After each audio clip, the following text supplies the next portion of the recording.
Pests are messengers, not enemies. So pests are basically helpful indicators to relay a message to you that the growing conditions of the specific crop that you're growing are not favorable for them. Hence, you do not need to think in terms of what do I need to spray in order to kill the pests. Instead, the question should be, what is it that is wrong with my growing conditions that I could improve in order for me to increase on my yields?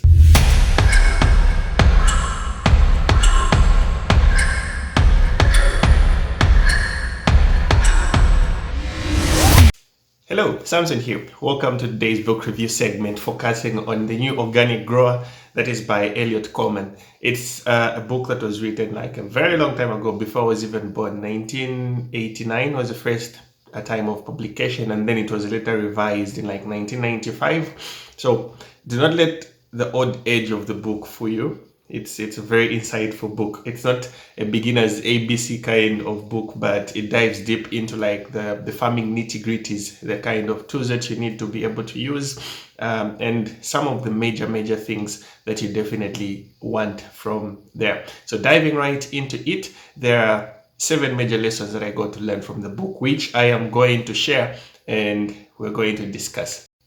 The first lesson that Coleman brings out is that agriculture is biological and not just industrial. And the argument stems from the fact that farming, different from any other production enterprise, has to do with living systems. And he says, what I'm quoting, that skills required to manage a biological system are similar to those of a conductor of an orchestra, where the role of the conductor is not just to single-handedly point to or play one single instrument, but manage and nurture a whole orchestra so that we're able to produce sound which is good to listen to. Therefore, the takeaway is that you need to stop controlling nature, instead work around it and learn to do the job of a conductor of an orchestra. Second lesson is the fact that only about 2 hectares is what you need to be able to grow the food that you need and to be profitable. So about 2 hectares is what you need as a smallholder farmer, an organic grower. So the argument here stems from the fact that to grow quality food, you need to give attention to whatever you're doing and growing. And even animals in terms of livestock that you're keeping. So the attention factor that goes in there, and the 2 hectares is enough for you to be profitable and to be able to produce quality food. The third takeaway is the fact that the 8-year crop rotation system actually gets to solve a lot of problems for you.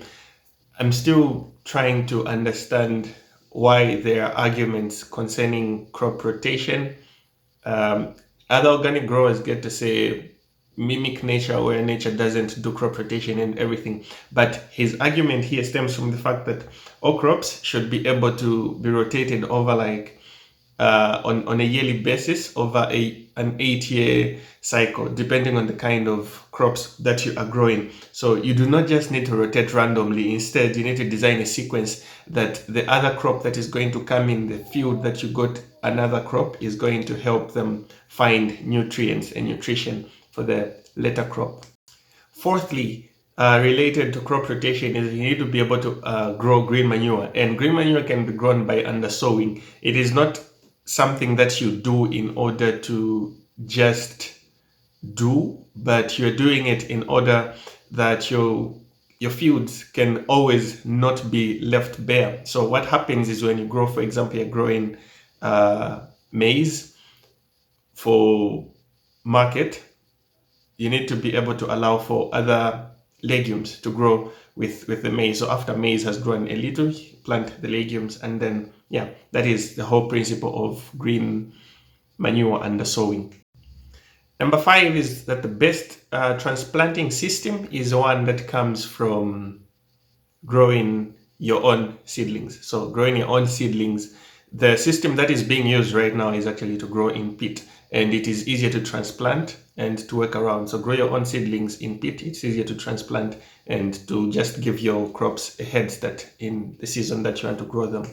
Number 6, the lesson is that pests are messengers, not enemies. I think the whole essence of the book, this could be like a major lesson that I got to get from the book, where that the most important thing that we're dealing with is that pests are messengers and not your enemies. And his argument stems from the fact that plants become susceptible to different pest attacks when they are stressed and they're growing in conditions which do not allow for them to be able to thrive. So pests are basically helpful indicators to relay a message to you that the growing conditions of the specific crop that you're growing are not favorable for them.